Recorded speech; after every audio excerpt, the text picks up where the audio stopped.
Thank you. Hello, everyone, and welcome to this Beamer in association with the Hospital Group event, one of many that we've been doing over the last few months. My name's David Hart. I'm the Vice Chair of Beamer, but I'm also Managing Partner of digital agency Cogent.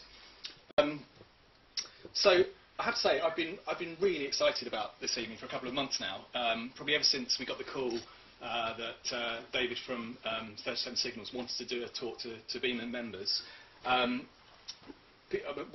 Partly because as an agency, we've admired 37 Signals probably for about 4 years from afar, and we've always kind of thought, well, firstly, we use their products, we think their products are awesome, and secondly, their general approach to work just seems to be such a sort of fresh approach.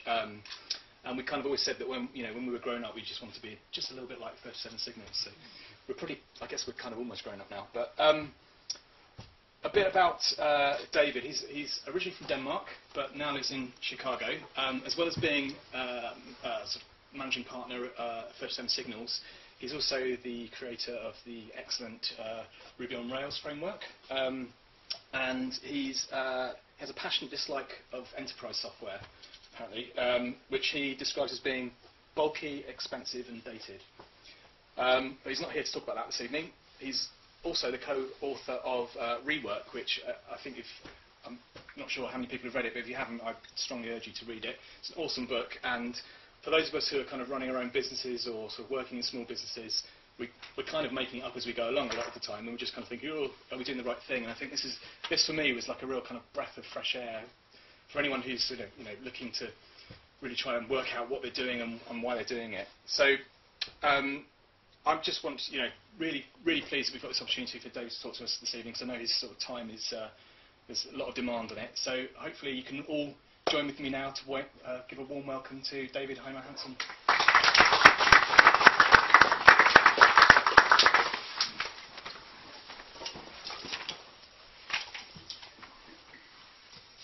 Why you aren't done yet? This has been a topic that's interested me for a long time. I am very frequently asking myself why I'm not done yet. Regardless of what it is that I'm working on, I usually have this sense of urgency about it, and I am eager to get the project shipped, the product out the door, something wrapped up. And for a long time, I sort of had just this general idea that there's something holding that back. Oftentimes I'd be like, I was supposed to be done by now. For the amount of time we've spent on this, I was supposed to be done. Why is that not so? And this is sort of an exploration into some of the topics I found to be the causes of why I'm frequently not done, and especially why I used to not get things done on time, and what you can do about it. The number one reason why I used to not get things done was because I couldn't get anything done at work. Most modern workplaces are absolutely horrid places to get work done. They are filled with interruptions. They are filled with meetings. They are filled with people who want to bother you all the time when you're just trying to work. Which is sort of ironic that you go to work and you spend perhaps 8 hours or more, and you find at the end of the day that what happened? What happened to that day? I've spent 8 hours of work, yet I certainly don't have 8 hours of effort or progress to show for it. I found enemy number one to be meetings. Meetings are absolutely toxic to productive work, because they have a tendency to be littered through the workday and blow a beautiful stretch of time into tiny little work moments.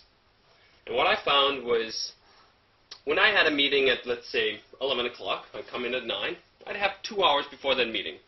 Now, if I had any project of sizable proportions, I'd be hesitant to get started. I'm like, got this meeting at 11. Do I really want to dig deep into whatever it is that I'm working on right now just to get pulled out an hour and some later? Probably not. Let me just research on the web. And before I knew it, I hadn't gotten anything done before the meeting. I would get pulled in there and sit bored for the next 90 minutes while some buffoon was talking about things that I didn't care about, and I was probably in this meeting unnecessarily so, and the meeting would be organized in such a way that it was reserved in Outlook. We book an hour and a half for this meeting.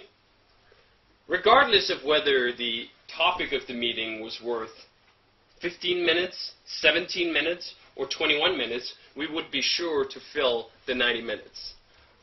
Meetings have this amazing capacity to just span and fill up its allotted time. And I found that to be very ineffective, and a very ineffective way of achieving much of anything. The 90 minutes spent, or is it just an hour spent for 6 people in a minute, or in a meeting, that's not an hour wasted. That is 6 hours that's pulled out of what we could be doing, and that's gone. And most of the time we'd come out on the other side with perhaps a decision or two, perhaps a few announcements that's been made, and I would be thinking to myself, was that really worth 6 hours? Did we get 6 hours of value out of this one meeting? And I think, no, we didn't. This could have been an email plus a quick conversation in the corridor.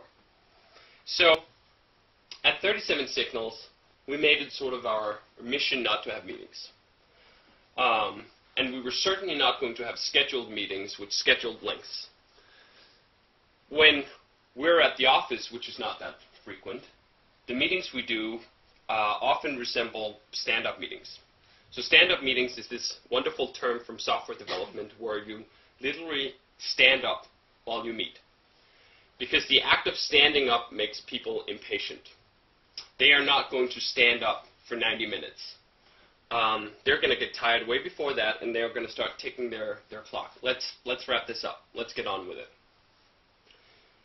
We replaced it with text chat. The bulk of decisions that we make at 37 Signals happens over either IM or Campfire, which is our internal chat tool. And it happens over those tools because you can see exactly how much you're not getting done when you're just chatting about stuff that doesn't matter. It fills physical space. If the chat is going on for too long and we're not getting something out of it, you can scroll and see just how much of it there is. The problem with meeting in person is that it's not really visible. The waste isn't visible. It's not a physical size you can take and critique. And people also just get bored typing. So you get to the point faster, you wrap your point up faster, and you get on with it. Now, when you remove the meetings from the workday, you get longer stretches of time, longer stretches of uninterrupted time. And what I've found is whether I'm writing, whether we're designing, whether we're programming, that's the magic. The magic is uninterrupted pieces of time. Just going to an office and spending 8 hours there certainly does not guarantee 8 hours of quality work. The quality happens in each individual hour. If I take an hour that I'm supposed to be programming and I let in one phone call of 5 minutes and one stop by Jason to my desk to interrupt me about something, that hour is not just minus 5 hours of chat at the desk, minus a 5-hour phone conversation, 50 minutes of productive work less. No. That's not how it works. Most of these creative endeavors require some getting into the flow time, getting out of the flow time. The cost of each of these 5-minute interruptions are more like 20 minutes. So if I blow up the single hour with just 2 of those, there's not a whole lot left. And for a lot of this work, it requires perhaps 20 minutes to get into it, and then I have to have a sizable amount of time to actually get something real out of it. And that is really the problem. Interruption is the enemy of productivity. Interruption in all its forms, meetings being one of them, absolutely kills productivity. I learned this because we started